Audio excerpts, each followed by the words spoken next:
We just finally, I mean, the last meeting we had, we just basically sort of determined the demographic and the people that we should target, because based on what the pre-orders have taken so far. So I think, we're still trying to figure that out. We're trying to figure out what's the right channel to do it.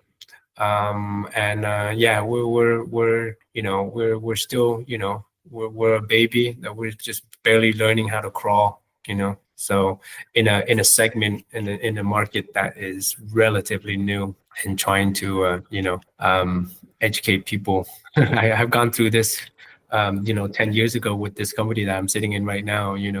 We were one of the first BIM consulting company in Vietnam, and having to explain what that is. It was, what we do and how we can help. So I think that's the same challenge we're going through right now with the new in Moto. We have we're going to have a different set of listeners to the podcast. Some older, like yourself and me, and a lot of young people too. What is 40 current Han say to Han, 20-year-old?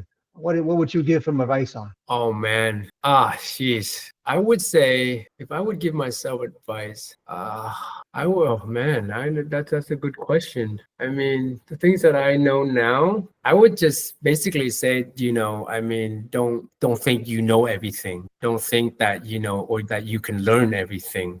In a short period of time. Everything takes experience and time, and you have to. I mean, if I tell myself, all the shit that I went through and all the things that I struggle with, it's okay, because you need that, you appreciate that. I think that's something that I would tell myself. Don't worry about that, because it will pass.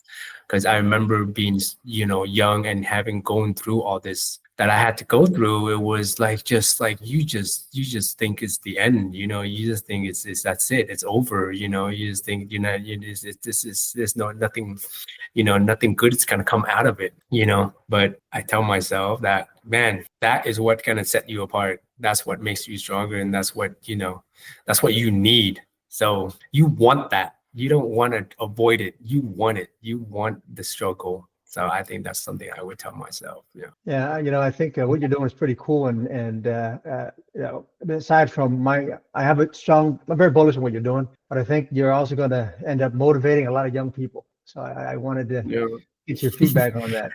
Vietnamese people don't lack in ambition for the most part, but sometimes they're over ambitious, and also sometimes easily.